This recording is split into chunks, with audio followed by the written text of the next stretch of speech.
তোমার নাম আমার নাম ভিয়েতনাম ভিয়েতনাম না না না একটু ভুল বলা হয়ে গেল। Vivo X90 Pro is equal to Vietnam. কি এলোমেলো কথা বলছি? না না, একদম এলোমেলো কথা নয়। কেন হিসেব করে একদম মিলিয়ে দেবো যে Vivo X90 series is equal to Vietnam. হ্যাঁ, এটা আলাদা কথা। ভিয়েতনামে যাওয়ার আগে আমি খুব ঘাবড়েছিলাম। ওখানের লোকেরা খুব সিম্পল, এই ব্যাং টিকটিকি গিরগিটি এইসব খাওয়া দাওয়া করে শুনেছিলাম। তো সেই সব ব্যাপারে ক্রমশ ভিডিওতে বলছি, তবে তার আগে ভিডিও শুরু করে দিই।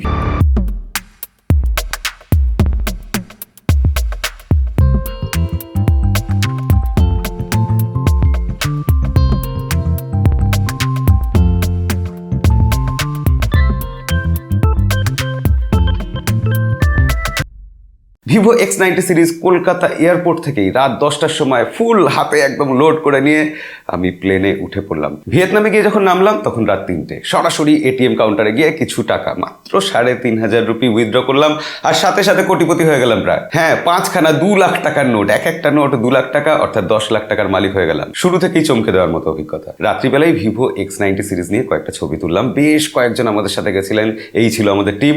এই ছবিগুলো সব ভিভো X90 Pro দিয়ে তোলা। নতুন দেশে, নতুন হানই শহরে বাসে করে শেরাটন হোটেল, বিশাল বড় হোটেল, বোধহয় 5 স্টার হবে, 7 স্টার হবে, বা 1 স্টারও হতে পারে। আমার কাছে কি যায় আসে, বড় হোটেল আমাদের কাছে বড় হোটেলই। খাচ্ছি তো বিরিয়ানি, সেটা নাম যাই দিক না। হোটেলে ঢুকে পড়লাম ওয়েলকাম ড্রিঙ্কস নিয়ে, এবং ভিভো X90 সিরিজের এই ফোনটা দিয়ে শ্যুট করতে করতে আমি আমার রুমের কাছে পৌঁছে গেলাম। দরজায় জাস্ট কার্ডটা ঠেকাতেই দরজাটা খুলে গেল। এখন সব কিছুই টেকনোলজির যুগ, এবং এই হলো আমার রুম। এলাহি ব্যাপার স্যাপার না, ঠিক এরকম এলাহি ব্যাপার স্যাপার রয়েছে ভিভো X90 সিরিজের ফোন দুটোর মধ্যে। আসুন ফার্স্টে আনবক্সিংটা করে নিই, তারপর ভিয়েতনামের বাকি গল্পটা বলছি।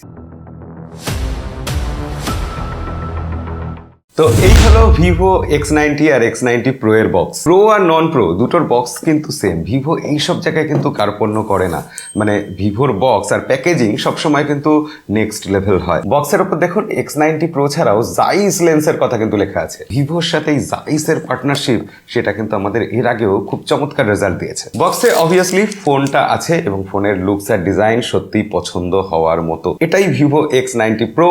ব্ল্যাক কালার এসেছে, ক্যামেরা বাম্পটা দেখেই মনে হচ্ছে যে হ্যাঁ কিছু আছে এর মধ্যে। বলে রাখি এখানেই যে এর মধ্যে এখন ইন্ডাস্ট্রিতে সব থেকে বড় ক্যামেরা সেন্সার রয়েছে। ইয়েস, 1 ইঞ্চি সাইজের সেন্সার।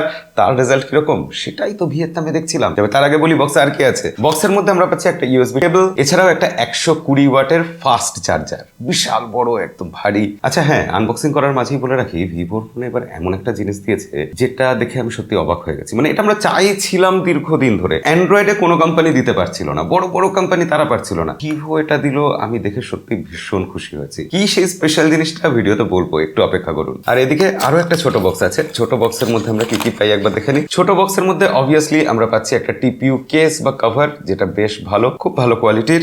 এছাড়া পাচ্ছি প্রচুর কাগজপত্র, মানে দিস্তা দিস্তা বই। আর হ্যাঁ, ফোনকে ইন্ডেক্সার দেওয়ার জন্য এই ছোট্ট পিনটাও দিয়েছে। এই তো গেল ভিভো X90 Pro। এবার ভিভো X90, তার বক্সে কি আলাদা কিছু আছে একবার দেখে নিই। না, তার বক্সটাতে সবকিছু সেম, শুধু ফোনটা আলাদা, ফোনটার কালারটা আলাদা। ফোনের এই কালারটা দেখুন, অপূর্ব সুন্দর লাগছে। এই ফোনটার ব্যাক সাইডে গ্লাস রয়েছে, এবং তার সাথে সাথে এটাতে রয়েছে ম্যাট ফিনিশ। দেখতে নিঃসন্দেহে ভালো লাগছে। কিন্তু ভিভো X90 Pro এই ফোনটাতে ব্যাক সাইডে রয়েছে লেদার ফিনিশ। এর জন্য এটা অসম্ভব প্রিমিয়াম হয়ে যাচ্ছে। প্রিমিয়াম দেখতে ফোন, আর তার সাথে অ্যাট্রাকটিভ ফোন। দুটো ফোনের মধ্যে একটা জিনিস কিন্তু খুব তফাৎ আছে, যেটা আমি এক্ষুনি খালি চোখে দেখতে পাচ্ছি। আপনারা বুঝতে পারবেন কিনা জানি না। দুটো ফোনের ক্যামেরা বাম্পের তফাৎ রয়েছে। ভিভো X90 থেকে X90 Pro এর ক্যামেরার বাম্পটা অনেক মোটা আর বড়। দুটো ফোনের কোনটা ছেড়ে কোনটা বেছে নেবো, আপনারাই কমেন্টে লিখে জানান। এই দুটো ফোনের মধ্যে কোনটা দেখতে সত্যি ভালো লাগছে, কার কোনটা ভালো লাগছে আমি আজকে দেখি। দুটোর মধ্যে আজকে কম্পিটিশন হয়ে যাক, ভিভোর সাথে ভিভোর কম্পিটিশন।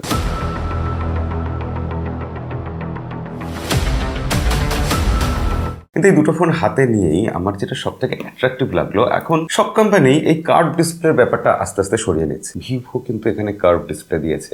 শুধুমাত্র এই কার্ভ ডিসপ্লের জন্যই অনেকে ফোন কিনতে পছন্দ করেন। এইসব প্রিমিয়াম ফোনে চিন বেজেল নিয়ে কথা বলতে হয় না, মানে এমনি কম থাকে। এছাড়া এখানে বিল্ড কোয়ালিটি খুব ভালো, ফ্রেমটা মেটালের, তলার দিকে একটা স্পিকার রয়েছে, ডুয়েল স্টুডিও স্পিকার, 6.78 ইঞ্চি 3D কার্ভ অ্যামোলেড ডিসপ্লে। তার সাথে সাথে স্কট সেন্সেশন আলফা প্রোটেকশন রয়েছে, শুধু স্কট সেন্সেশন নয়। এছাড়াও এটাতে 120 হার্টজের রিফ্রেশ রেট রয়েছে, সব মিলিয়ে ডিসপ্লেটা নো ডাউট খুবই ভালো। দুটো ফোনের ডিসপ্লে সত্যি খুব ভালো, যেটা হয় সাধারণত পুরো মেটাল ফিনিশ দিতে গেলে, এত বড় একটা কার্ভ ডিসপ্লে দিতে গেলে, এবং তার সাথে সাথে 1 ইঞ্চি সাইজের একটা সেন্সর দিলে ফোন খুবই ভারী হয়ে যায়। কিন্তু এখানে এই ফোনটার ক্ষেত্রে অবাক করে দেওয়ার মতো ব্যাপার যে মাত্র 214 গ্রাম এর ওজন। আমরা কোথায় ছিলাম? ভিয়েতনামে। তো সেদিন ঘুরতে বেরিয়ে প্রচুর ছবি তুলে ফেললাম।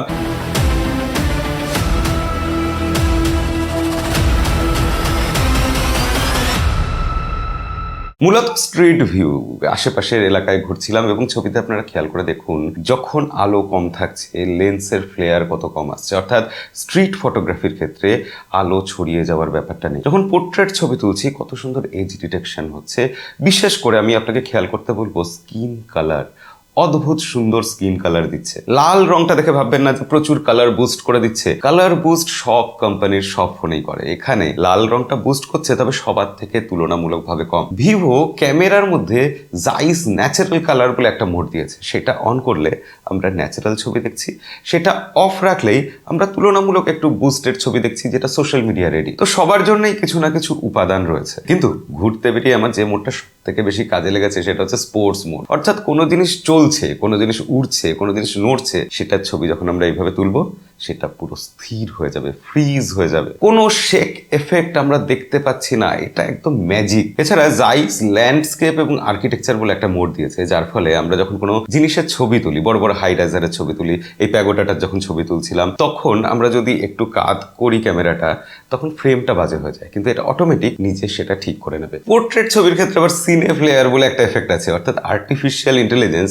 যে কোনো জায়গার আলোকে টেনে নিয়ে ছবির মধ্যে একটা ফ্লেয়ার ক্রিয়েট করবে। আমরা ফ্লেয়ার অনেক সময় পছন্দ করি এবং সেটা যদি এরকম আর্টিস্টিক ভাবে ক্রিয়েট করা হয় দেখতে ভালো লাগে, এটার জন্য ব্যবস্থা রয়েছে। একদিকে ফ্লেয়ার কমাচ্ছে আর একদিকে প্রয়োজন মতো ফ্লেয়ার দিচ্ছে। এছাড়া পোর্ট্রেটের ক্ষেত্রে ন্যাচারাল বোকে আর সিনেম্যাটিক, এই দুটো যে মোড আছে, এই দুটো মোডও অদ্ভুত ভালো লেগেছে। ফোনের ক্যামেরা দিয়ে ছবি তোলা বোঝাই যাচ্ছে না, মনে হচ্ছে কোনো উন্নত মানের ডিএসএলআর দিয়ে লেন্স দিয়ে তোলা হয়েছে ছবিগুলো। আপনারা এই ছবিগুলোতেই দেখতে পাচ্ছেন যেখানে আলো কম সেখানেও কতটা ব্রাইট করে সুন্দর করে দিচ্ছে ছবিটা, ব্যাকগ্রাউন্ডের আলোকে কত সুন্দর কাজে লাগাচ্ছে এবং স্কিন টোনও ভালো থাকছে, ডিটেলস খুব একটা কমে যাচ্ছে না। পোর্ট্রেট ফটোগ্রাফির ক্ষেত্রে ভিভো X90 প্রো আমার মতে এই মুহূর্তে ওয়ার্ল্ডের one of the best camera phone. তবে ভিডিওর ক্ষেত্রে ভিভোর যে নিজস্ব গিম্বল স্টেবিলাইজেশন ব্যাপারটা ছিল সেটা কিন্তু এবার দেয়নি। ভিভো এবার নিজের মতো করে স্টেবিলাইজেশনটাকে ইমপ্লিমেন্ট করেছে। 4K 60 FPS তো আছেই, তার সাথে সাথে 8K-তেও ভিডিও রেকর্ড করা যাচ্ছে ব্যাক ক্যামেরাতে। তবে ফ্রন্ট ক্যামেরার ক্ষেত্রে কিন্তু 1080p 60 FPS এর উপরে ভিডিও রেকর্ড হচ্ছে না। এখানে ক্যামেরাতে ফুড বলে একটা আলাদা মোড আছে, সেই মোডে যখন ছবি তুলছি দেখুন ছবির কালার কি সুন্দর আসছে। আমরা বেশ কিছু ছবি ভিয়েতনামি খাবারের স্পেশাল ছবি তুলেছি, যেখানে এত বড় মাছ থেকে ছোট চিংড়ি মাছ থেকে আরম্ভ করে নানা রকম চিংড়ি মাছের আইটেম তো ছিলই। তার সাথে সাথে হ্যাঁ, ব্যাঙের প্রিপারেশনটা কেমন ছিল দেখতে হলে আমাদের ইনস্টাগ্রামে আসুন, সেখানে আমি ছবি দিয়েছি। আমাদের খাবারের মেনুতে অক্টোপাস থেকে আরম্ভ করে স্কুইড সব কিছু ছিল, তো তার ছবি এই ক্যামেরা দিয়ে সত্যি অসাধারণ আসছিল। নাইট ফটোগ্রাফির ক্ষেত্রে ভিভো এবার সত্যি খুব ভালো কাজ করেছে। X90 প্রোর 50 মেগাপিক্সেলের প্রাইমারি সেন্সারটা যেহেতু অনেক বড় সেন্সার, তাই প্রচুর আলো ক্যাপচার করতে পেরেছে। তার সাথে সাথে এখানে দেখুন গোটা ক্যামেরা বাম্পের উপর টি স্টার দেওয়া, যার ফলে লো লাইটে ছবিও খুব ভালো এসেছে। আলট্রা ওয়াইড অ্যাঙ্গেল লেন্স, হ্যাঁ সেটাও ভালো, তবে তাতে ডিটেলস তুলনামূলকভাবে কম। এখানে রয়েছে 12 মেগাপিক্সেলের ultra wide angle lens. Portrait ক্যামেরাটাও কিন্তু 50 মেগাপিক্সেল এবং সেই সেন্সারটা সনিরই সেন্সার। তো ব্যাক সাইডে যে 3টে ক্যামেরা রয়েছে, 3টে ক্যামেরাই সনির সেন্সার দিয়ে এসেছে। আর ফ্রন্টে যে 32 মেগাপিক্সেল ক্যামেরা, সেটা কোন সেন্সার আমরা সেটা জানি না।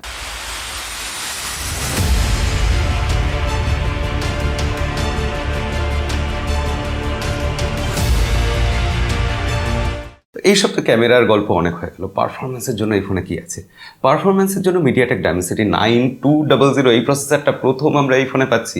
তার সাথে সাথে যা যা সেরা হার্ডওয়্যার হতে পারে, অর্থাৎ LPDDR5X র্যাম, তার সাথে সাথে UFS 4.0 সব কিছু এখানে দেওয়া হয়েছে। প্রথমবার মিডিয়াটেক ডাইমেনসিটি 9200 প্রসেসর দিয়েছে বলে ভিভো কোনো রিস্ক নেয়নি। X80 প্রো এর থেকে 35% বড় একটা ভেপার কুলিং চেম্বার দিয়ে দিয়েছে। ফোন গরম হবে না, যত ইচ্ছা গেম প্লে করুন। হ্যাঁ, গেম প্লের ক্ষেত্রে আমরা দেখেছি এখানে হাই সেটিং এও গেম প্লে করা যাচ্ছে, স্মুথলি চলছে। এগুলো নিয়ে বলার দরকার পড়ে না একটা ফ্ল্যাগশিপ ফোনের ক্ষেত্রে। তবে এই ফোনে ডাইমেনসিটি 9200 ওই 4 ন্যানোমিটারের চিপ রয়েছে, ব্যাপারটা শুধু এরকম নয়, তার বাইরেও আরো একটা চিপ বা প্রসেসর দেওয়া হয়েছে, সেটা ভিভোর নিজস্ব চিপস। Vivo V2 chip. এই চিপটা এআই অ্যালগোরিদম আর্টিফিশিয়াল ইন্টেলিজেন্সকে কাজে লাগিয়ে নাইট ফটোগ্রাফিকে আরো উন্নত করে দেবে, ছবির ব্রাইটনেস বাড়িয়ে দেবে, ব্যাকগ্রাউন্ড নয়েজ কমিয়ে দেবে। এছাড়াও এমইএমসি ডাইনামিক ফ্রেম ইন্টারপোলেশনের কাজও করবে, অর্থাৎ আমরা যখন ভিডিও দেখছি বা গেম প্লে করছি তার মধ্যে এক্সট্রা আলাদা ফ্রেম ঢুকিয়ে দিয়ে সেটাকে আরো স্মুথ, আরো সুন্দর করে দেবে এই V2 চিপ। এবার আমি কয়েকটা ইম্পর্টেন্ট কথা আপনাদের বলি, যেগুলো শুনতে ছোটখাটো মনে হলেও আসলে খুব ইম্পর্টেন্ট। এই ফোনটাতে ই সিম এর সাপোর্ট রয়েছে। এখানে যে হেপটিক ফিডব্যাক, অর্থাৎ টাইপ করতে গেলে যে ভাইব্রেশনটা হবে, এক্স অ্যাক্সিস লিনিয়ার মোটর দেওয়া হয়েছে, ফলে ভালো ভাইব্রেশন হচ্ছে। IP68 প্রোটেকশন রয়েছে, তার ফলে ওয়াটার অ্যান্ড ডাস্ট রেজিস্ট্যান্ট। এছাড়াও ভিভো X90 এই ফোনটা, এটাতে কিন্তু IP64 রেটিং রয়েছে। আর এই ফোনগুলোতে 3 বছরের অ্যান্ড্রয়েডের সিকিউরিটি আপডেট অ্যাসুরেন্স দেওয়া হয়েছে, অ্যান্ড্রয়েডের আপডেট পাওয়া যাবে। তবে আপনাদের জানিয়ে রাখি যে এই দুটো ফোনে যে ফানটাচ ওএস 13 রয়েছে আর আউট অফ দ্য বক্স আমরা অ্যান্ড্রয়েড 13 পাচ্ছি, সেই ইউআইটা কিন্তু যথেষ্ট উন্নত। এখন দুই একটা প্রি ইনস্টলড অ্যাপ্লিকেশন রয়েছে, সেগুলোকে আনইনস্টল করা যাচ্ছে। তবে হ্যাঁ, কিছু বিজ্ঞাপন আসছে। কিন্তু যেটা সব থেকে উল্লেখযোগ্য ব্যাপার, যে কথাটা বলবো বলে ভিডিওর শুরুতে বলেছিলাম, যেটা কোনো অ্যান্ড্রয়েডের ব্র্যান্ড করছে না, এই ফোনগুলোর ক্ষেত্রে ভিভো ইন্টারন্যাশনাল ওয়ারেন্টি দিচ্ছে। এতটাই কনফিডেন্ট তারা। লঞ্চ ইভেন্টে এই স্টেটমেন্টটা দেখার পর আমার মনে হলো এই ফোনগুলোকে নিয়ে হ্যাঁ প্রশংসা করা যায়, এই ফোনগুলোকে মন খুলে ভালো বলা যায়। কারণ ভিভো নিজে কনফিডেন্ট যে তাদের ফোনগুলো যদি খারাপ হয়, তারা পৃথিবীর যে দেশ থেকে কেনা ফোনই হোক না কেন, সেটা যে কোনো দেশে নিয়ে গেলে সারিয়ে দেবে। অ্যান্ড্রয়েডের ক্ষেত্রে আমরা এই জিনিসটা কিন্তু দেখতে পাই না। সত্যি কোয়ালিটি কতটা ভালো হলে একটা কোম্পানি তার ফোনে এরকম ইন্টারন্যাশনাল ওয়ারেন্টি দিতে পারে। আমরা যেসব কোম্পানি থেকে এক্সপেক্ট করি তারা এগুলো দিতে পারেনি, ভিভো দিয়ে দেখিয়ে দিল। কিন্তু এখন স্বাভাবিকভাবেই প্রশ্ন আসবে যে ভিয়েতনামে আমি কদিন ছিলাম আর ফিরলাম কবে? এই ফোন দুটো নিয়ে যে এত ছবি তুলেছি, তাহলে ঘুরলাম কবে? ইয়েস, এক্স্যাক্টলি তাই। আমি যত ঘুরেছি তত ছবি তুলেছি। এই ফোন দুটোতে বোধহয় কয়েক হাজার ছবি রয়েছে। আপনাদের সব স্যাম্পল তো দেখাতে পারলাম না, তবে যতগুলো দেখালাম আশা করি আপনাদের কাছে ক্লিয়ার হয়েছে যে এই ফোন দুটোতে ক্যামেরা কতটা ভালোভাবে ভিভো ইমপ্লিমেন্ট করেছে। এছাড়া এটা ইনিশিয়াল ইমপ্রেশনের ভিডিও, এরপর এই ফোনগুলো আরো দীর্ঘদিন ইউজ করে আমি ইন ডেপথ রিভিউ নিশ্চয়ই নিয়ে আসবো, কিছু কম্প্যারিজনও নিয়ে আসবো। সেগুলো দেখার জন্য আমাদের চ্যানেলটা সাবস্ক্রাইব করে রাখবেন। আজকের ভিডিও ভালো লাগলে লাইক বাটনটা প্রেস করবেন। দেখা হবে পরের ভিডিওতে। আজকের মতো বিদায়।